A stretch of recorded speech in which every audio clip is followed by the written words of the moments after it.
there is the networking event in the hall from 5:15 to 8:15. Don't forget your drink tickets. And tomorrow, some of the sessions will be in the Omni, so make sure you check your schedule because some of the rooms are going to be in the Omni. So if you're in those classes, just don't get lost. I don't know exactly where they are, but I'm sure you'll figure it out. Now we're going to listen to The True Cost of Losing Knowledge and How to Save It by Marco Marcoscia. He's with Turner Fleischer Architects, and he is going to tell you about how to keep that knowledge in your firm and probably figure out what to do with that. Yes, for sure. Thanks, Jim. Thanks. Okay, thanks everyone for joining me today. So Jim said today I'm going to share with you the true cost of losing knowledge and how to save it. Fun fact, I'll be saying the word knowledge a lot today. So, my name is Marco Marcoscia. I'm the Director of Knowledge Management for Turner Fleischer Architects. I've been in the AEC industry for over a decade now, 9 of which have been with Turner Fleischer. I'm passionate about connecting the flow of knowledge and information across people, processes, tools, and systems to influence change and innovation. I'm also a first-time speaker at BILT, so bear with me as we go through this journey together. So a little bit about Turner Fleischer. We're an architecture and interior design studio based out of Toronto, Ontario, Canada, with a satellite office in Halifax, Nova Scotia. We've been serving our clients for almost 15 years, with about 260 talented professionals. We service a wide variety of sectors, from residential high-rise, interior design, mixed use and retail, commercial and industrial, and experiential graphic design. So I want to start off today by answering the question, what is knowledge? Knowledge is a fluid mix of framed experiences, values, contextual information, expert insight, and grounded intuition. This definition comes from the book titled Knowledge Management, State-of-the-Art Guide by Gamble and Blackwell. And I love the idea that knowledge is fluid. It implies that it can change state. And there are many states of knowledge. These could be explicit, tacit, declarative, implicit, emotional, etc. And today I want to focus on 2 main types. Those are explicit and passive. So I like to look at these 2 complementary states of knowledge like an iceberg, right? So imagine you're reading a book or looking at a set of details that show you how to build a foot. The information in that book or detail is explicit knowledge. It's the kind of knowledge that's easy to explain, write down, or teach to others. And it is knowledge that is clear, specific, and can be easily shared.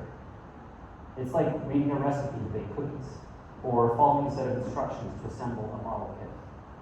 The information is right there in front of you, and you can follow it to achieve a particular outcome.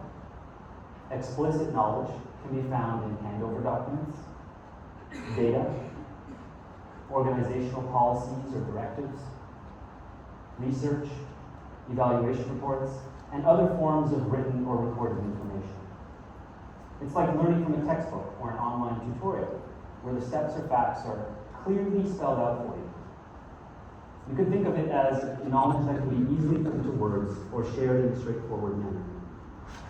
Explicit knowledge is more about the information that is readily available and can be communicated to others. It's the kind of knowledge that can be easily transferred from one person to another through writing, speaking, or other forms of communication. It's just the tip of the iceberg. Tacit knowledge, which is the bulk of the iceberg below the surface, is knowledge that's not easily explained or written down. It's the kind of knowledge that you gain through personal experience. It's competence, cultural understanding, wisdom, and know-how. It's like learning to tie your shoelaces or play a musical instrument. You might not be able to explain all the little details, but you know how to do it because you've done it many times. Tacit knowledge is often shared through hands-on activities, observation and imitation. It's like learning from a teacher who shows you how to do something by demonstrating it, rather than just telling you about it. It's a bit like learning by doing. You get a feel for how things work. A lot like learning to ride a bicycle. While you can read books or watch videos to gain some understanding, the actual skill comes from hands-on practice. It's the knowledge that's hard to put into words, then you know how to do it because you've tried it yourself. Both explicit and tacit knowledge are important. Explicit knowledge helps us understand things and gives us a starting point, like reading the instructions for a game. Tacit knowledge, on the other hand, comes from our experiences and helps us apply what we've learned in real life. They work together to help us learn and understand things. They're like two sides of the same coin, each contributing something important to our knowledge. Okay, so we know what knowledge is. So let's now explore what knowledge management is. And knowledge management has many definitions, but simply put, knowledge management is a way to take care of all the knowledge that exists in a company and organization. It's about making sure that information and know-how are organized, shared, and used in the best way possible. It's ensuring the right knowledge and information is accessible to the right individuals at the right time to enhance decision-making, problem-solving, collaboration, and innovation. It helps people in the organization find the right information when they need it, learn from each other, and make better decisions. Okay, so we have a good understanding of what knowledge is and knowledge management, but I want to take you in a journey back through time to learn about its origins and how this discipline evolved. We can gain insights into how this field has developed and why it's important today. We're going to start in the 1950s and 60s. People started realizing that knowledge is important in organizations. The concept of intellectual capital emerges, recognizing the value of knowledge, expertise, and intellectual property. Peter Drucker, a famous management consultant and author, coined the term knowledge worker in his 1954 book titled The Practice of Management. We also have the rise of information science and the development of information retrieval systems, including the creation of early databases and indexing techniques. In the 70s, people started focusing more on managing information, like storing it on databases and finding ways to get the information they needed quickly. We began to develop more advanced computers. ARPA, Advanced Research Projects Agency Network, also known as ARPANET, was one of the earliest and most influential computer networks that laid the foundation for what we now know as the Internet. As well, we had continued advancements in those early information retrieval systems. In the 1980s, people realized that there are different kinds of knowledge, like things you learn from experience, and they started thinking about how to share and use that kind of knowledge too. Knowledge is seen as a strategic and competitive asset. The increased pace of technology and more advanced systems like graphical user interfaces, computer networking, and collaborative technologies meant that companies could start to access and utilize more knowledge and information than ever before. Layoffs and globalization meant there were new opportunities and knowledge to manage. The field of knowledge engineering, or knowledge management, was beginning to take shape, where organizations began to focus on building expert systems and knowledge-based systems that could capture and represent specific knowledge to support decision-making and problem-solving tasks. The 90s, knowledge management became really popular. And companies started realizing how important it is to organize and use knowledge in a smart way. They started using special techniques and tools to do that. It was established as a formal discipline and was a required business practice for success. Many models and frameworks began to emerge, like the SECI model by Namaka and Taguchi, emphasizing the conversion of tacit knowledge, like we learned about, to explicit knowledge through socialization, externalization, combination, and internalization. We also see an increased number of knowledge management roles that were being created, and we have the first ever chief knowledge officer that gets hired, Leif Edmondson for Skandia Corporation in Sweden. Technology continues to evolve rapidly, and we have the advent of intranets and knowledge sharing platforms, which enable easier access to information and foster collaboration. Now we're in the 2000s, where knowledge management is formalized as a field of study in higher education. Universities and colleges begin to offer knowledge management courses and degrees or certifications. You get the creation of global knowledge management standards that begin to form, like ISO 30401, providing guidelines for implementing knowledge management systems. And you get the emergence of communities of practice, which help to facilitate knowledge sharing, learning, and collaboration within organizations. Organizations also begin to pay more attention to knowledge retention and succession planning.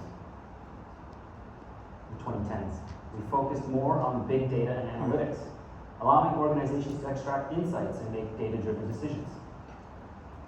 Knowledge became more personal and curated with the advent of social media. The incorporation of design thinking and user-centered approaches in knowledge management practices helped to enhance user adoption and engagement. And there was an emphasis on expertise location in an ever-increasingly remote working world. That leads us to the 2020s. The increasing focus on ethical considerations and responsible knowledge management practices, including privacy, security, and the ethical use of data and artificial intelligence and automation. The ongoing integration of emerging technologies such as augmented reality and virtual reality into knowledge management strategies for remote work and virtual collaboration. And of course, the blockchain and trustworthy knowledge will probably begin to shape our tools within the next 5 years. And of course, that brings us to the present day, where you're learning about KM at BILT. Okay, so that was a lot. We've learned what knowledge is about the two types, explicit and tacit. We learned that knowledge management has many definitions, but ultimately it's about getting the right knowledge to the right people at the right time. We also got a bonus history lesson on knowledge management as a discipline. But what's the point? Why would we want to manage all this knowledge? Well, because not managing knowledge and losing it has costs. Lost knowledge can make it difficult for an organization to adapt to changing circumstances and remain competitive in its industry. When we talk about the costs of losing knowledge, there are two types, tangible costs and intangible costs. So tangible costs are ones that we can see and measure with numbers. These costs are more like direct and visible consequences of losing knowledge. For example, time and resources required to learn lost knowledge. When knowledge leaves your organization, the time and resources needed to fill the gaps and relearn what you knew can be costly. Increased training and onboarding costs.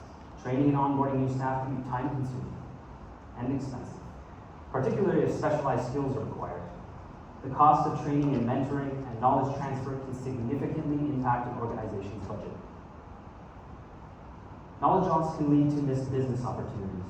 Valuable insights and customer knowledge may go unrecognized or underutilized, preventing the organization from capitalizing on market trends, emerging technologies, or new customer needs. This can result in lost revenue and decreased competitiveness. When an organization loses knowledge, it can have real and measurable costs. These costs are tangible because we can see and calculate them. What about those intangible costs? Intangible costs are hidden and less visible costs.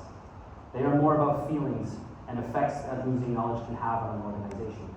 For instance, when organizations lose important knowledge, it's like losing their memory and wisdom. Just like forgetting everything you learned in school, organizations struggle to rebuild what they've learned over time. This lost knowledge can make it hard for organizations to remember their history, maintain their identity, and learn from past experiences. It's crucial for organizations to value and preserve their knowledge so they can continue to grow, learn, and stay true to who they are. When valuable knowledge is lost, employees can struggle to perform their tasks efficiently. They may spend more time searching for information, making mistakes, or duplicating efforts which can negatively affect employee morale and engagement. When experienced employees leave and critical knowledge is lost, remaining employees feel demoralized, uncertain, or overwhelmed. They may struggle to fill the gaps, leading to increased stress levels and a sense of insecurity. And this can hinder innovation and creativity. Valuable insights, ideas, and alternative perspectives may be lost, limiting the ability to generate innovative solutions or approaches. The absence of diverse knowledge and experiences can result in narrow mindsets and stifled creativity. And when important knowledge is missing, it can make it harder for people to make good decisions. Without the advice and experience of knowledgeable employees, decision makers might feel unsure. They might not have all the information they need, or make decisions based on guesses instead of facts. This can lead to choices that are not the best or the smartest ones. And when an organization loses important knowledge, it can also hurt its reputation. If clients think the organization doesn't know what it's doing, or its products and services aren't good anymore, they won't trust the organization. Fixing a damaged reputation is hard, it takes a lot of time and money. These intangible costs are important to consider because they can affect how well an organization can function and how people feel about it. Even though we can't count them with numbers, they can still have a big impact on the success and well-being of the organization. So, how can we reduce these costs to losing knowledge? As I mentioned before, there are many frameworks and strategies for managing knowledge. One of the simplest to understand is put forth in the Knowledge Manager's Handbook by Nick Milton and Patrick Lamb. They surveyed several knowledge managers and knowledge management specialists across the world and asked them to prioritize their top KM approaches, the ones they focused on as part of their knowledge management implementations. The top 6 became known as the 6 components of knowledge management, and they are connecting people, learning from experience, improved access to documentation, retention of knowledge, creation of best practices, and innovation. So I'm going to dive into each of these, and I'm going to share a little bit about how we manage these at Turner Fleischer. So connecting people. By connecting people, we mean to facilitate sharing and exchanging knowledge. To emphasize the importance of creating networks, communities, and platforms. To enable individuals to connect, collaborate, and communicate effectively. So, what does this look like at Turner Fleischer? So our first example here is something we call 360 Thursday. It's a design sharing event held on the 3rd Thursday of each month. It's modeled after the Japanese Pachikucha style storytelling format, where selected studio members get 360 seconds, or about 6 minutes, each to tell their story of a creative process, design solution, or workflow. And after each presentation, there's 360 seconds or 6 minutes for Q&A. We also utilized our intranet. We call it Newton, and it's to connect people to provide quick access to subject matter experts, like our content creation specialist, Rocky Maurizio, or relevant experience and expertise, say from fellow designated intern architects. Or finally, through knowledgeable community leaders who help govern the information and knowledge found in their section on our intranet. There's Brett. Next, we have learning from experience. This is the capture and learning of past experiences. We collect and analyze lessons learned from projects, initiatives, and activities. We extract valuable insights and apply them to future endeavors. So how do we do this? Well, this example is our Jeremy Plus One program, where studio members request an experience to learn from partner and practice advisor Jeremy Pope. He will take them on site visits, client meetings, public meetings, depending on the learning request. The only prerequisite is the desire to learn. After attending the Jeremy Plus One experience, studio members share their experience and learnings on our intranet for all to see. It's captured with a hashtag Jeremy Plus One, and you can scroll through and read all the examples. Our second example here is our work shadowing program. This program provides studio members with the opportunity to learn about roles and workflows outside of their regular position. This helps to improve interdepartmental communications and allows studio members to make connections, share ideas, and strategize through new collaborations. It enables participants to gain a deeper understanding of roles and responsibilities across our studio. Next, we have lessons learned. So by leveraging our intranet platform once again, studio members can share lessons learned, posts, experiences, and mistakes for all to see using hashtag lessons learned.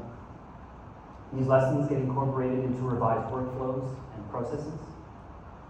And the platform provides a database of learning for all to reference in their time of need. Lastly, feedback. We regularly request feedback through various means, whether it be surveys or interviews. The data is compiled and visualized in Power BI, and then it is shared with those who need it in order to make improvements or decisions. Next, we have improved access to documentation. This focuses on ensuring that individuals can easily find, retrieve, and utilize documents and resources they need to perform their tasks effectively. Things like document management, knowledge repositories, and effective search mechanisms. So what does this look like for us? So in this example here, sometimes your out-of-the-box tools don't provide that level of granularity you need or want when looking for information. So we created a custom search bar on one of our wiki pages, which helps to quickly narrow down common support issues and connect users to the right support team.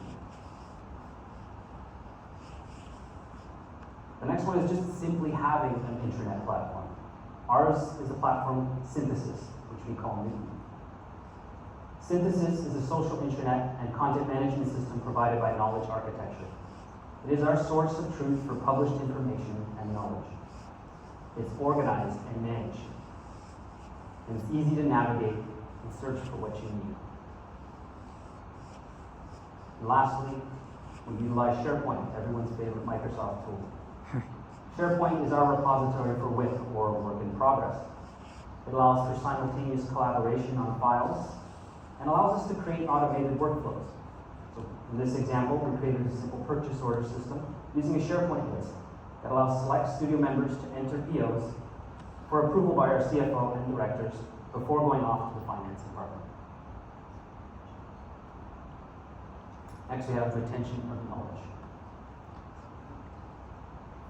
This is the importance of capturing, organizing, and preserving knowledge to prevent its loss due to employee turnover, retirements, or other transitions.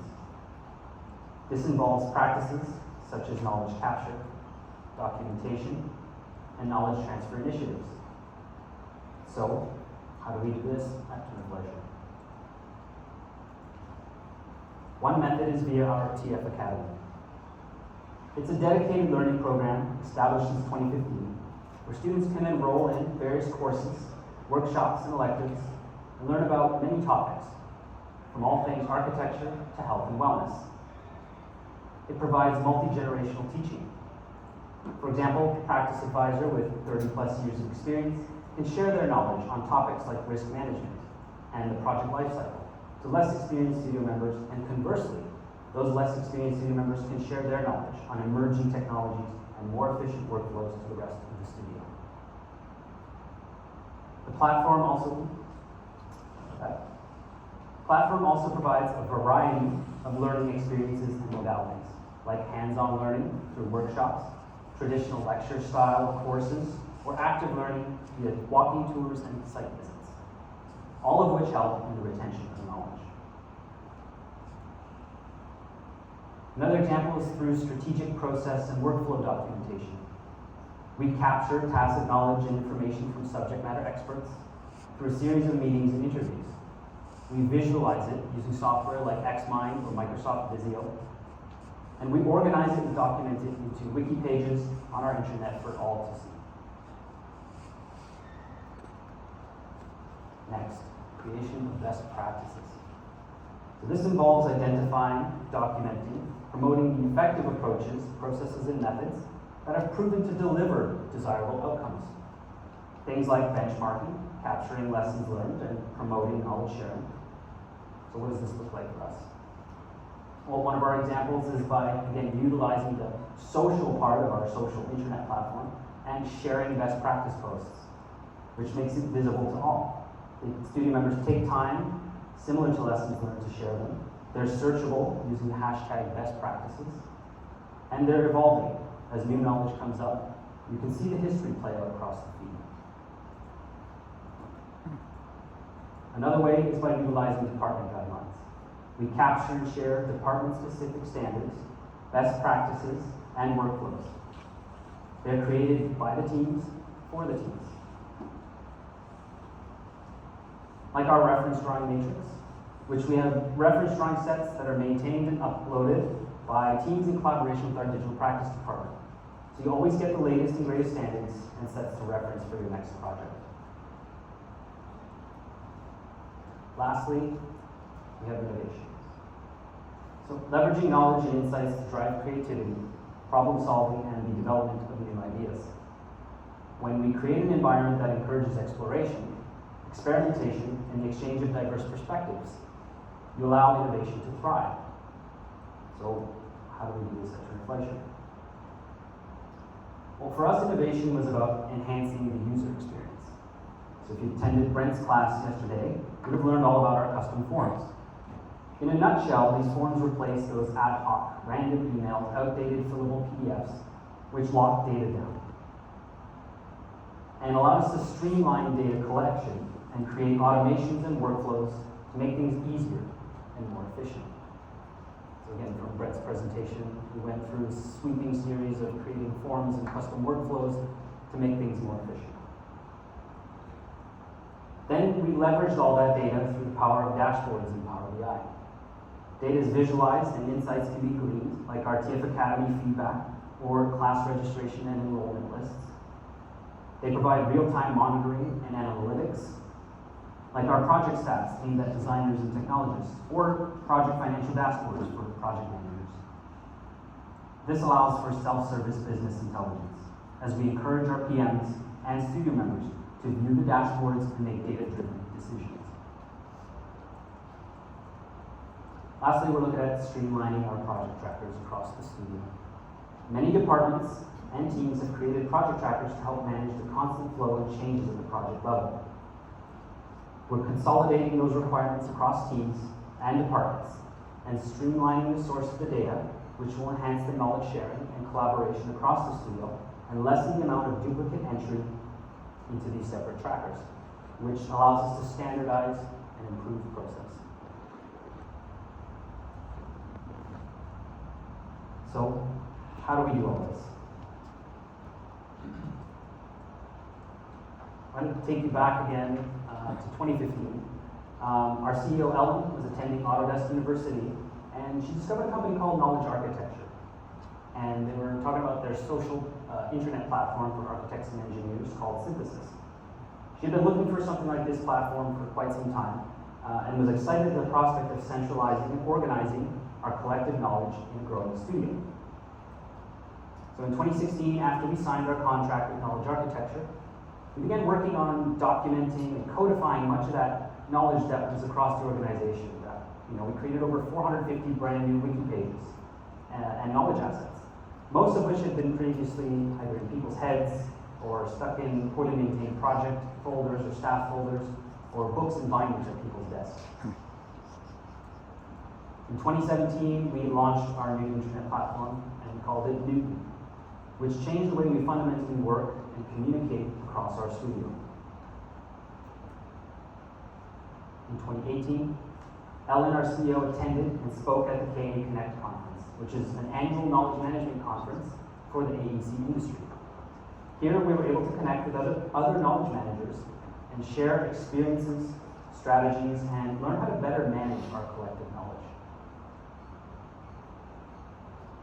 In 2019, I joined our Newton core team. This was a small group of 2-3 individuals that helped maintain and manage our internet. And it wasn't our full-time job, it was just something we helped do on the side. I had just transitioned from my role as senior designer to our digital practice team, where I could leverage my experience in architecture and design and my passion for software and technology to help our studio members in a different capacity. Administering our intranet opened up new opportunities for me. Later that year, as part of this new core team,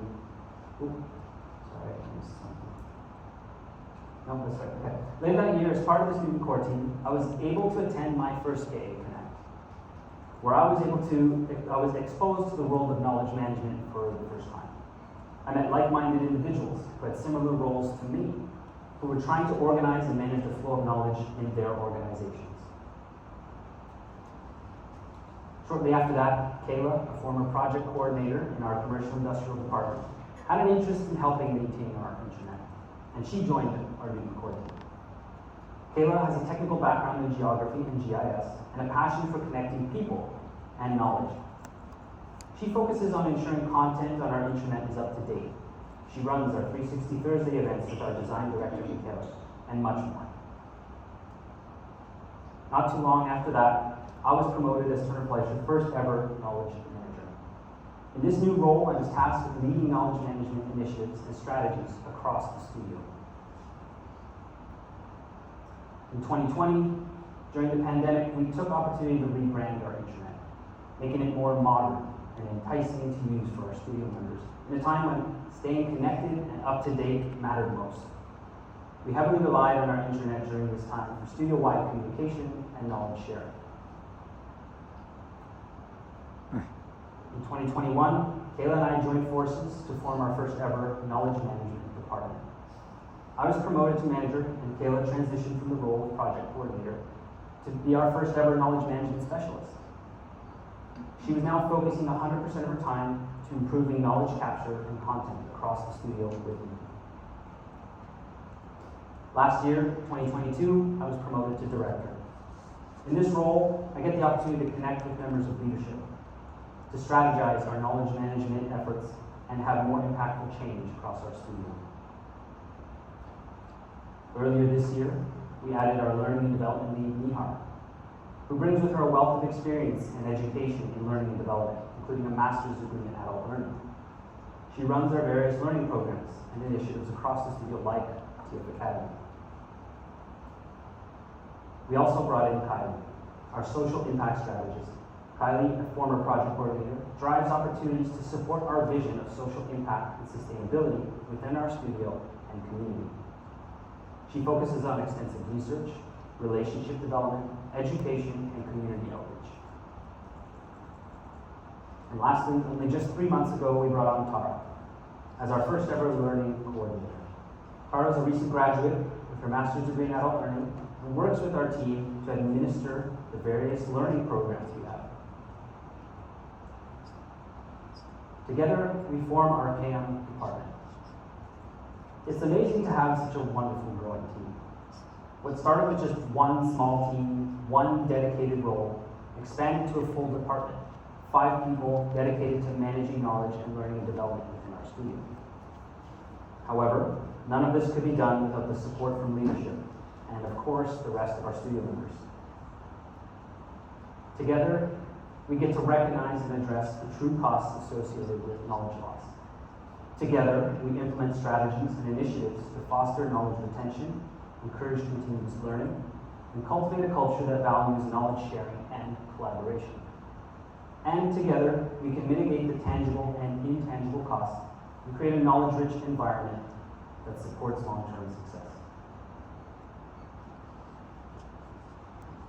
Thank you.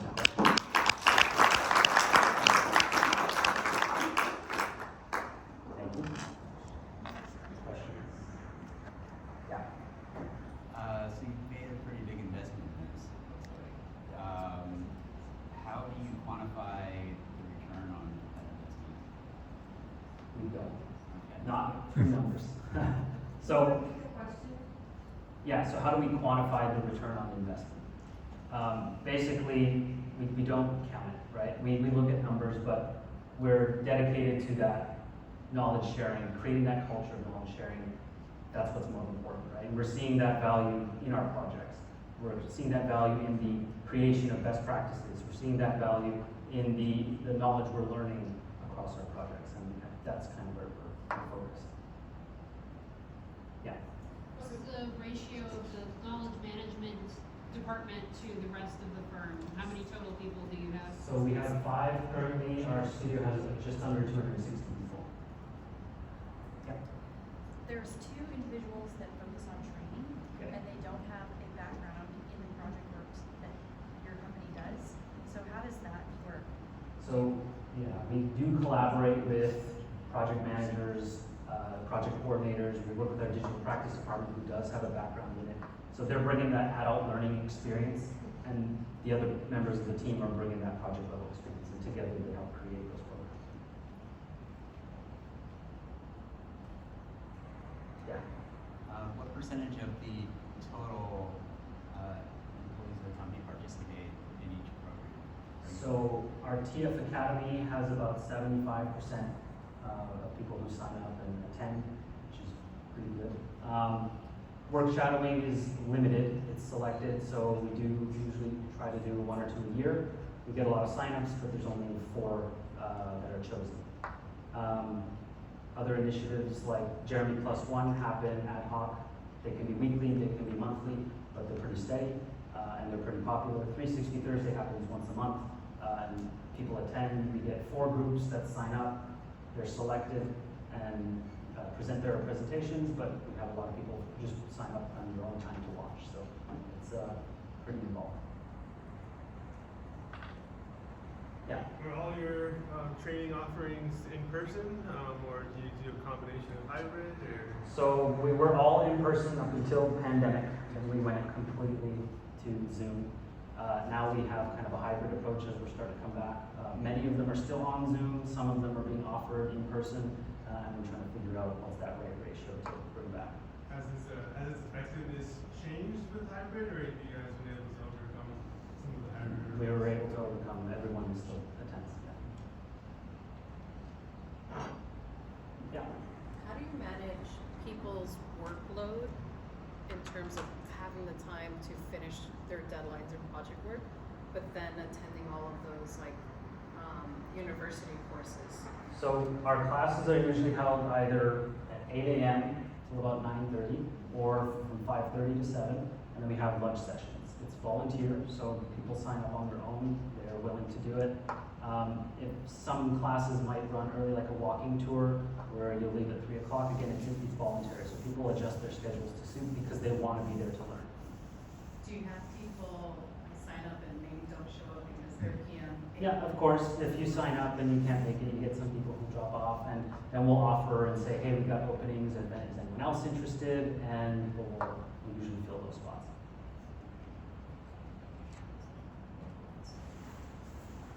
Any other questions? Yeah. How do you prioritize who gets in each group? For the classes? Yeah, like there's limited space, right? So it's Yeah. just like roll it loose. So classes or courses, which we call it, have a limit to 20 people. Our electives, most of them are open, and then our workshops are limited to about 6 and 8. So we have a registration period 2 times a year. So each term is about 5 months, and you register for a course. You randomize, people get in, you get on the student list, and then you attend. If you don't get on, try again next year if we offer the course again, or if there are openings, we have a wait list, and you can get in.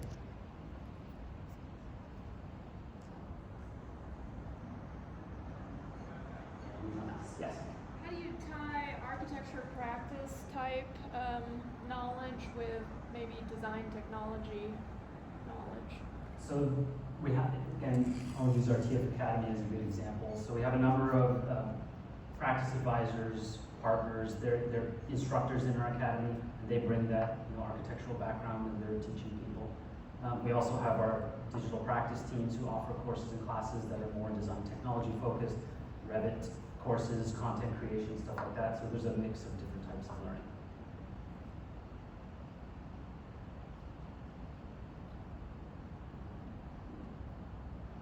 Anyone else? Don't know how we're doing for time. I think I went too fast, but. You're good, you're good. Awesome. Okay. Yeah. Do you guys track on your intranet, like who's attended? Like if I clicked on my profile, does it show what sessions I've attended? Like, do you have like a leaderboard or like a gamification type So system? we haven't gamified it. We do have the data, but we haven't gamified it yet. Everyone can go use Bamboo HR, and we upload your certificates of completion to the training module, so you can see year after year what you've attended. Click on the link and see the course description and your certificate. Many of our courses are certified for continuing education as well, so it's pretty fun. Do you, can I just keep Yeah, asking? keep going. Do you use, any like third-party learning platforms like LinkedIn Learning or like Eagle Points, Pinnacle? At this time, no. So again, we strictly Zoom or in person. We are looking into a potential LMS system, what we can do with it. We have one of our digital practice specialists, Artem, created something called an e-tutor, where he recorded kind of videos on like how to use Bluebeam or Reddit and certain things like that. And that's accessible through our intranet. It's not tied to the TF Academy, you can look at those at any time. But having a full-on like digital LMS, we don't at this time. Last question. Yeah. Are you guys thinking of, or do you have something built in where it kind of recommends based on your role or what your career growth at your firm is, what sessions are recommended for you as you grow into the firm? So officially, no, it's something we are looking into doing. But we do have, in our performance dialogues and stuff like that, managers will recommend courses that are upcoming to their staff members to join to help with their performance or their career growth. But officially providing recommended courses based on role, that's something that we're looking at implementing as well. No problem. Yeah. How do you keep content fresh for things like continuing education, like accessibility, where it feels like you're just learning the same thing over and over again? Yeah, so we have regular content reviews for courses. That's why we brought in Mihar and Avatar. They sit with instructors, they review courses, proposed courses. I'm not sure if I mentioned, but anyone can teach in the academy. So if there's something you're passionate about or you have expertise in, you want to create a course or a workshop around, they'll work with you to create that, and then work with any governing bodies if they need to get accredited for certification Con Ed hours, they'll do that as well. And then again, we review those courses every year. We look at courses that we maybe haven't offered for a couple of years and refresh them and bring them back just to keep things fresh. That's why we have a team of 5 now and growing. Yeah.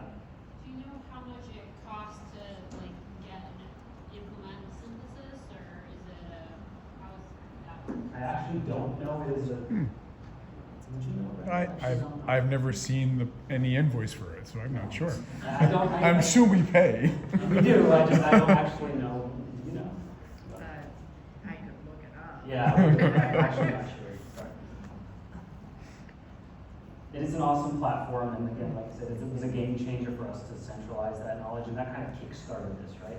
Once we saw the value that brought, it was like, okay, what else can we do, right? How do we keep this knowledge up to date and relevant? Because that's the only way it makes sense, and you start finding roles and people, and it grows from there.